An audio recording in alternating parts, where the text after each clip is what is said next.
before he enters that argument, as great as last season was. So with that being said, you're somebody that had a chance to see him, go up against him in practice, and just, watch him play for your team. Is he right? I think in terms of like physicality and sticking your nose down and running through the lines, I probably will have to agree with him. He was very different than every other, Yeah. And I gotta say one thing, and I don't know if you'll agree with me, but I felt like he was severely underrated in this day and age. I think it's unfair because he might not even ever make a Hall of Fame, but I think it's because of the fact, like, you talk about like today, beast mode. You say that and everyone talks about Marshawn Lynch. I feel like these people that were all up in arms about Marshawn Lynch just never really watched Steven Jackson. Yeah, it depends, who you're a fan of, and obviously how many premium running backs were out during that year. It definitely makes it a little harder regarding competition and visibility. But yeah, you're right. But with his people from St. Louis and around those areas, they definitely know the guy, and he's definitely in one of the top of people's conversations when they mention dynamic running backs for the actual Rams. Yeah, of course, and you mentioned St. Louis. Obviously, we're with the St. Louis Rams, and there are people that make huge deal about where the Rams were located when a certain player played. Like for me, I still I just think Ram is a Ram. If you wore the horns, yes, you were on my team. You were playing exactly for me. So with that being said, there are a lot of people that have their gripe about St. Louis, or they have their gripe about LA, or if you're picking on Cleveland, I don't really know what to tell you at this point. But but the Rams have been in 3 different locations, and a Ram is a Ram in my opinion. But how do you take, for today, obviously you never played for what was called the Los Angeles Rams, but do you feel like, this is still the team that you play for? This is still the organization. How do you, look at that as somebody that only played for the St. Louis Rams? Yeah, no, that's a good question. Like you said, a Ram is a Ram. Once you put that jersey on, you're not only, representing, your name, you're also representing that team. And I understand, in terms of some of the people who, might have been hurt, but organizations and companies have to make decisions that are, beneficial for everyone, But I definitely still feel my heart will be with the Rams no matter where they go, because those memories, them drafting me, is I'm just forever grateful and will forever remember that time, being with them. If they call my name on draft day, it's the most amazing feeling ever, to have someone like choose you, and to represent, their team and be a part of their team. So it's a great experience. Yeah, I can't imagine. You see all those players go off the board, and I'm sure you had your own plans. You're probably with family, sitting there watching the draft, or out at a dinner and had the TV on or something. Everyone has their own plans. But, I think it's very cool in itself. And a lot of players have that, obviously that connection, when they're talking about who they were drafted by and whatnot. And clearly, I do see, you were with the Bengals, I believe, but you're a Ram man. Yes. we know that. Absolutely, yeah. I definitely appreciate the Bengals for giving me a shot. But most of my career was with the Rams. They drafted me, and I played some of my best ball there. So I definitely, my heart will always be with the Rams. And what was your favorite moment aside from being drafted? When you were in the NFL? Oh man, I think the 89-yard touchdown I had in Seattle, that was a great experience. Yeah, so it was just unreal, just the feeling I had running down the field and seeing nothing but real estate, grass, and I made the first defender. Or I'm sorry, well, I guess we switched positions on offense now. So I made the first tackler miss, and then I saw the excitement on the sideline, everyone jumping up and down. I mean, to come through for my team and to get a touchdown on defense was definitely one of the greatest moments I've ever experienced on the football field. Yeah, that was something else. I still remember that. Because I mean, I will never be in that situation. Obviously, I at least I don't believe I will. Maybe if a team decides to draft me off the couch. Yeah, you never know. I'm down for that. But there you go. But take me and my listeners through that experience of running down a field. I mean, you have to in the back of your mind, you have to at least be wary that. I mean, these are offensive players. Some of these guys run in the 4.2s, 4.3s, 4.4s. So, I mean, is it ever in your mind that you're going to get chased down? That must be the most terrifying thing, aside from actually being a punt returner. You know what? You do have a point. What was also going through my mind was that if I fumbled this ball and the other team recovers it, my coach is going to yell at me so bad, and then no other defensive player will be allowed to run with the ball ever again. So that was going through my mind, because you know how it is. You scored a touchdown, you're a hero.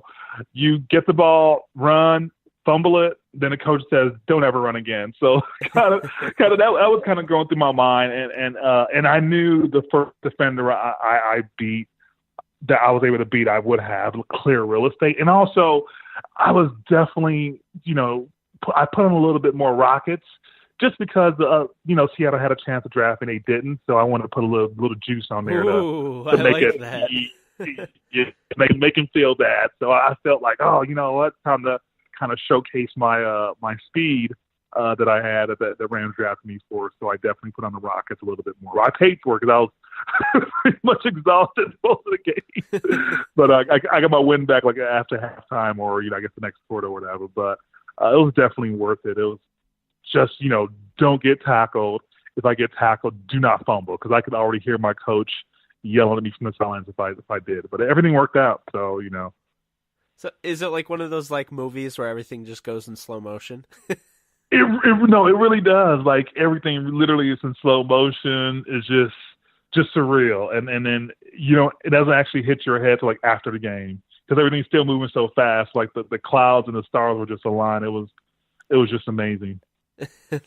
That's just awesome, and I can't imagine you get home and you look at the news or something, and there you are running, and you're like, well, I don't think I ran that fast, but I'll take it.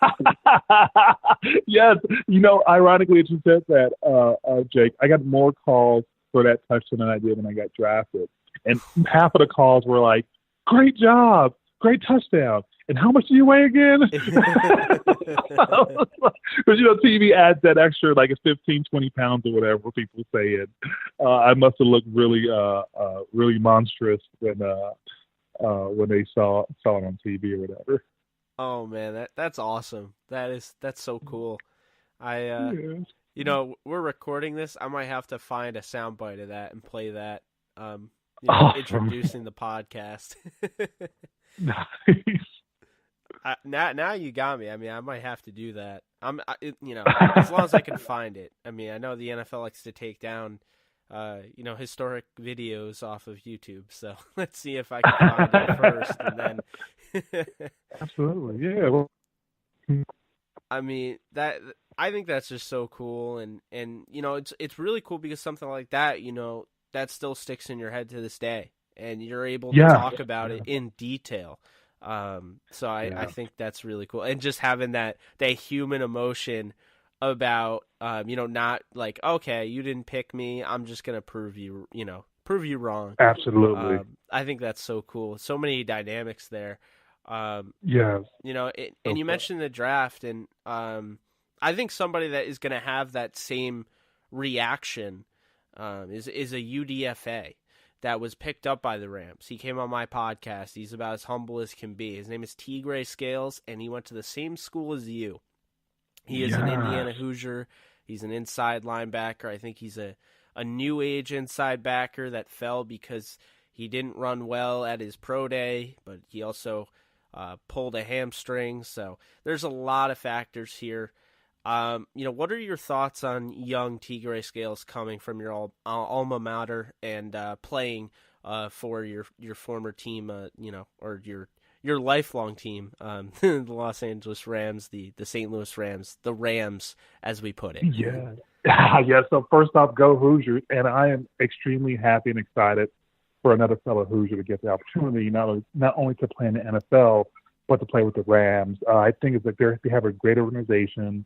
He's going to get to learn a lot from that organization about winning, about, perseverance, fighting, and just, being a foxhole type of guy. And to have someone there, because I know the work ethic that they, that we do in Indiana, I think he's going to represent not only the school himself, but the team very well. I'm super pumped that he's able to get a chance to play for the Rams. Yeah, no, I'm really excited as well. I actually had him as a 3rd round pick. So I think the Rams absolutely stole him. And I think, in today's game, and I know this might not necessarily be geared at you because you ran very fast, you tested very well, but in today's game, it seems like a lot of these scouts, fail to, stick with what they watched on film, stick with their guns, and they go a lot, based on, the how fast this guy ran. I mean, the Rams, one of the Rams picks last year, Cooper Kupp, he ran poor at the combine, and Les Snead, the GM, was thrilled because he knew he was going to fall. Yep. So, I think that's, it's one of those tales where, it happens. Then again, I mean, it didn't happen with you, and I think the Rams actually drafted somebody that reminds me of your athletic build. He was also on my show, in young John Franklin Myers, who was literally almost, I mean, you were around like the 280 mark, correct? Yep. And you ran, yep. You ran 4.6, 4.7-ish. Yep. And so does, John Franklin Myers. So I think that's pretty cool. But before I let you go, one last question, and I really appreciate you, taking the time and everything. Well, first, I'll give you one thing, before we get into that last question. What is Victor Adeyanju up to now? Well, I'm what some people like to call a computer geek. So I'm an engineer for Microsoft right now. So I work with SQL servers, relational database, data warehouses, whatever deals with data. That's my job. It's a dream come true to get to work for IT firm after fulfilling one of my other dreams and goals. So I'm just doing IT stuff and database stuff right now. That's pretty cool. My dad does that. So it's awesome. Yeah, he's a computer programmer, so I don't know how nice. Those two jobs are. He tried to show me computer language before, and I just looked at him like, what do you think I am? That is hilarious. Yeah, so I'm rolling with the punches here, interviewing, doing this podcast, and obviously I like some it. writing for my brand here. So that's what I've been doing. I love it. Well, I appreciate that, Victor, but now the last question, because I want to make sure people, this is kind of a, where are they now type of thing. So, I didn't want it to just be all about the past. No worries. So the last question for you, as I mentioned earlier in the show, your rookie year, that team that went 8-8, they were talented. You guys had a 4-way tie for the 6th seed and just missed the playoffs. So in this scenario, I'm giving you the opportunity to snag one guy from this current Rams roster, throw him on your 2006 roster, and get that 6th seed and play in your playoff game. So I'm going to get beat up no matter what. Who is the other tackle? I mean, I would have to say we could throw Aaron Donald in there. Get Lori Glover, Aaron Donald, me, Leonard Little in that same line. Absolutely. I love